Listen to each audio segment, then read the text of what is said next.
శ్రీమాత్రే నమ. జయ గురు దత్తాత్రేయ నమ.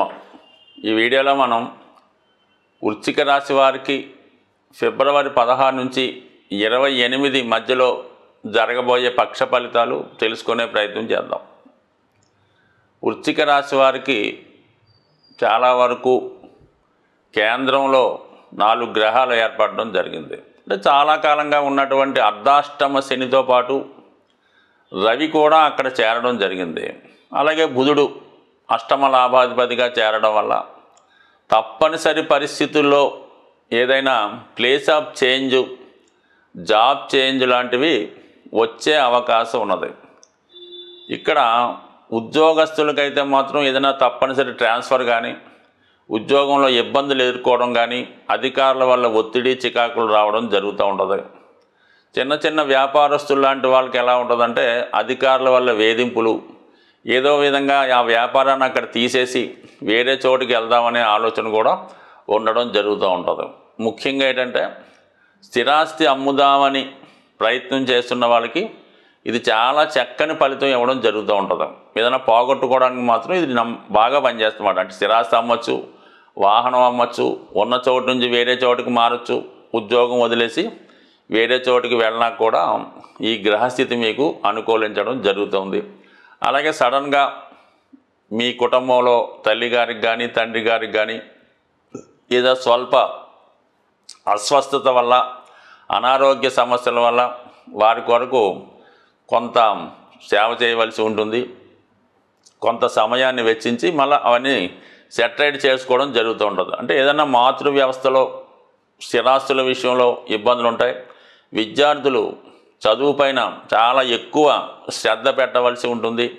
ఎంత చదివినా కూడా సమయానికి జ్ఞాపకం రాకపోవడం వల్ల పరీక్షల్లో పెద్దగా వాటిని రాయలేకపోతుంటారు. కాబట్టి చాలా వరకు ఏదైనా జ్ఞాపక శక్తి పెంచుకునే విధంగా పదే పదే దాన్ని చదవడం వల్ల మంచి ఫలితం సాధించవచ్చు. ఏదైనా విద్యార్థులకి ఇది మాత్రం వాళ్ళు అనుకున్న ర్యాంక్ సాధించాలన్నా, పై తరగతికి ప్రమోట్ అవ్వాలన్నా, కొత్త కోర్సులో చేరాలన్నా చాలా ఎక్కువ శ్రమ పడవలసి ఉంటుంది. అంటే ఇదంతా కూడా మనకి మార్చి నెలాఖరు వరకు కూడా ఈ స్థితి కనబడుతూ ఉంటుంది. అందువల్ల ఏంటంటే మరి ఇంచుమించు ఇప్పుడు మెయిన్ ఎగ్జామ్స్ అంతా ఇప్పుడు జరుగుతుంటాయి. కాబట్టి ఇప్పుడు అశ్రద్ధ చేయకుండా జాగ్రత్త పడితే మీకు ఏప్రిల్ తర్వాత జరిగే ఎగ్జామ్స్ కానీ ఇంటర్వ్యూలో చాలా సులభంగా విజయం సాధించవచ్చు. కాబట్టి మొత్తం మీద ఏంటంటే కొంత కష్టపడవలసి ఉంటుంది. 5వ స్థానంలో ఉన్నటువంటి శుక్రరాహుల కలయిక చాలా వరకు ప్రలోభాలకి గురవడం జరుగుతూ ఉంటుంది. సాధారణంగా ఈ సమయంలో ఎవరైనా ఏదైనా ప్రేమ వ్యవహారంలో ఇన్వాల్వ్ అవ్వడం కానీ, లేదంటే ఏదో ఒక బలహీనతకి గురవడం కానీ, చాలామంది మధ్యకాలంలో ఈ ఆన్లైన్ గేమ్స్, బెట్టింగ్లో వాటిలో పడి అసలు ఉద్యోగమే మానేసి దాని మీద కూడా పూర్తిగా ఉండడం, చాలా వరకు నష్టపోవడం రావడం జరుగుతూ ఉంటుంది. కొంతమంది ఏదో ఒక వ్యసనంలో, అంటే శుక్రుడు ఉచ్చస్థితిలో ఉండడం వల్ల ఏదో హై క్వాలిటీస్గా ఉన్నటువంటి బాగా ఖరీదైనటువంటి వ్యసనంలో ఇరుక్కునే అవకాశం ఉంటుంది. కాబట్టి ఈ విషయంలో జాగ్రత్త పడండి. ఏదైనా ఎక్కువ స్థాయిలో పెట్టుబడి పెట్టేవాళ్ళు, ఏదైనా జిల్లాల వారీగా పెద్ద పెద్ద వ్యాపారాలు చేస్తున్నవారు, సినిమా ఇండస్ట్రీలో ఉన్నవారు, ఎంటర్టైన్మెంట్ కార్యక్రమాల్లో ఉన్నవాళ్ళు చాలా వరకు జాగ్రత్తగా వ్యవహరించవలసి ఉంటుంది. ఏదైనా అటు అధికారుల వల్ల కానీ, సంఘ విద్రోహ శక్తుల వల్ల కానీ కొన్ని ఇబ్బందులు ఎదుర్కోవలసి ఉంటుంది. కాబట్టి సాధ్యమైనంత వరకు అటువంటి కార్యక్రమాలకి జోలికి వెళ్లకుండా మంచిది. ఎటువంటి బలహీనతకి లోను కావద్దు, ఎటువంటి ప్రలోభాలకి లొంగవద్దు. అయితే అదృష్టవశాత్తు గురువు 7వ స్థానంలో ఉండి రాశిపైన వీక్షించడం వల్ల ఎటువంటి ఇబ్బందులు ఉన్నా కూడా ఎవరో ఒకరు మిమ్మల్ని రక్షించే అవకాశం ఉంది. అలాగే దైవ బలం కూడా సహకరించడం వల్ల అన్ని ఇబ్బందుల నుంచి బయటపడతారు. ముఖ్యంగా మీ యొక్క జీవిత భాగస్వామి యొక్క పుణ్య కార్యక్రమాల వల్ల అయితేనే, వారి యొక్క మంచితనం వల్ల అయితేనే, మీ జీవిత భాగస్వామి యొక్క పుణ్య కార్యక్రమాల వల్ల అయితేనే, దైవ బలం అయితేనే, వారు చేసినటువంటి మంచి కార్యక్రమాల వల్ల అయితేనే మీరు ఎటువంటి సమస్య నుంచైనా బయటపడతారు. అయితే చాలా వరకు ఈ సమయంలో పెద్దలు కుదిర్చిన వివాహానికే అనుకూలత ఎక్కువగా ఉంటుంది. ప్రేమ వివాహాలు చాలా వరకు ఫెయిల్ అయ్యే అవకాశం ఉంది. అంటే ఈ వ్యవహారం కొద్ది రోజులు ఉంటుంది. ఎందుకంటే 5, 7 మధ్యన శుక్ర గురువుల మధ్య ఏర్పడినటువంటి పరివర్తన ఈ 2 గ్రహాలకి రాహు యొక్క సంబంధం ఏర్పడడం వల్ల ఒక విధమైన గురుచండాల యోగం లాంటిది యాక్టివేట్ అవుతూ ఉంటుంది. ఈ శుక్రరాహువుల వల్ల ఏదో వ్యసనానికి వెళ్ళడం జరుగుతూ ఉంటుంది. కొంత బ్రేకప్ కూడా జరుగుతూ ఉంటుంది.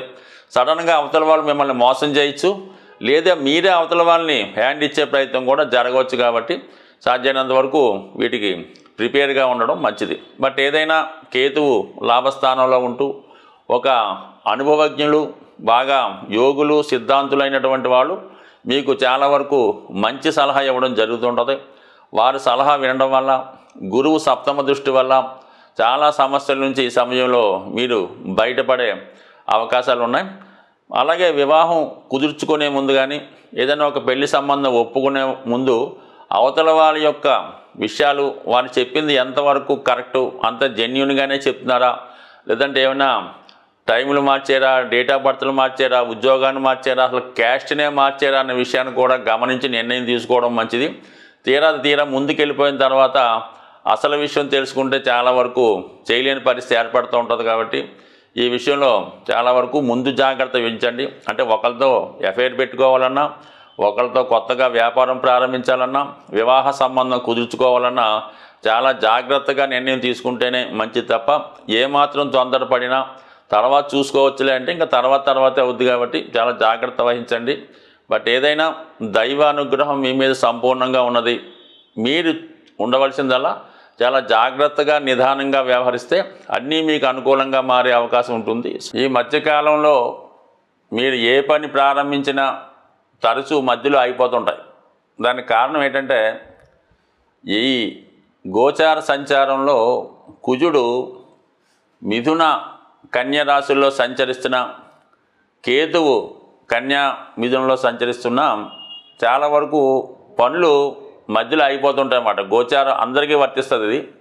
దానివల్ల ఏంటంటే ఈ దోష పరిహారానికి ప్రస్తుతం ఈ స్థితి నడుస్తుంది. కాబట్టి సంకష్టాల చతుర్థి మనకి 16వ తారీఖు ఫిబ్రవరి నెలలో రావడం జరుగుతుంది. అంటే విఘ్నేశ్వరుని పూజించుకున్నా మనకి ఆటంకాలు తొలుగుతాయి. బట్ ఆ రోజు ప్రత్యేకంగా చేయించుకోవడం వల్ల చాలా ఎక్కువ ఫలితం పొందడం జరుగుతూ ఉంటుంది అన్నమాట.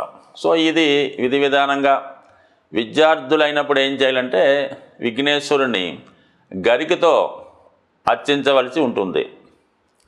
అలాగే వివాహం కావలసిన వారు మరి సాయంకాలం పూట స్వామికి చేసే అభిషేకంలో పసుపు నీళ్లతో, గంధం నీళ్లతో, కుంకుమ కలిపిన నీళ్లతో అభిషేకం చేయించుకోవడం వల్ల తొందరగా వివాహం జరిగే అవకాశాలు ఉన్నాయి.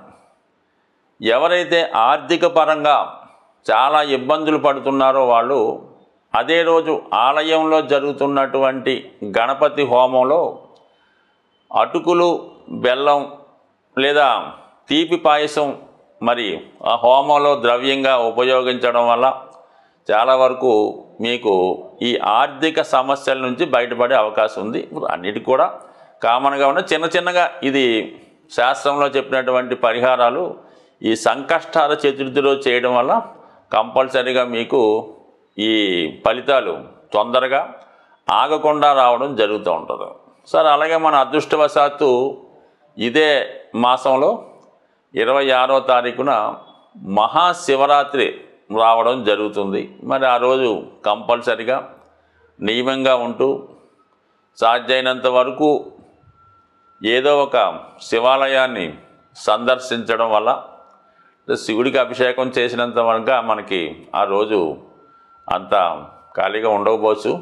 అవకాశం ఉన్నవాళ్ళు చక్కగా శివుడికి అభిషేకం చేసుకోవచ్చు. అంటే దేవాలయంలో ఉన్నటువంటి శివలింగానికే కాకుండా చాలా దేవాలయాల్లో బయట కూడా శివలింగాలు ఉండడం జరుగుతుంటుంది.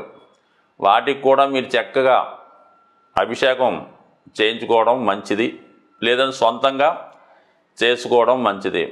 సో ఈ మధ్యకాలంలో ఈ పాలాభిషేకం మనం చెప్పినప్పుడు ఏం చేస్తున్నారంటే డైరెక్ట్గా ఈ పాల ప్యాకెట్ ఒకటి కొని దాన్ని కట్ చేసి దాంతోనే అభిషేకం చేయడం జరుగుతుంది. అది చాలా మంచి కరెక్ట్ అయిన విషయం కాదు. ఏదైనా పాలు బయటన్నా కొనొచ్చు, కానీ ఒక మంచి పాత్రలో ఆ పాలు పోయవలసి ఉంటుంది. ఏ అభిషేకం మనం చేసినా సరే ముందుగా శివలింగాన్ని శుద్ధమైనటువంటి జలంతో అభిషేకించి తర్వాత పాలతో అవ్వచ్చు, పంచదార అవ్వచ్చు, విభూది అవ్వచ్చు, దేంతో అన్నా అభిషేకం చేసుకోండి. మళ్ళా శుభ్రంగా వాటర్తో శుద్ధమైన జలంతో అభిషేకించి అప్పుడు భగవంతుణ్ణి అలంకరించవలసి ఉంటుంది. కనీసం ఒక్క మారేడు దళమైన శివునికి సమర్పించడం వల్ల సమస్త దోషాలు పోతాయి. కాబట్టి మరి చిన్నగా విధి విధానంగా చేయండి.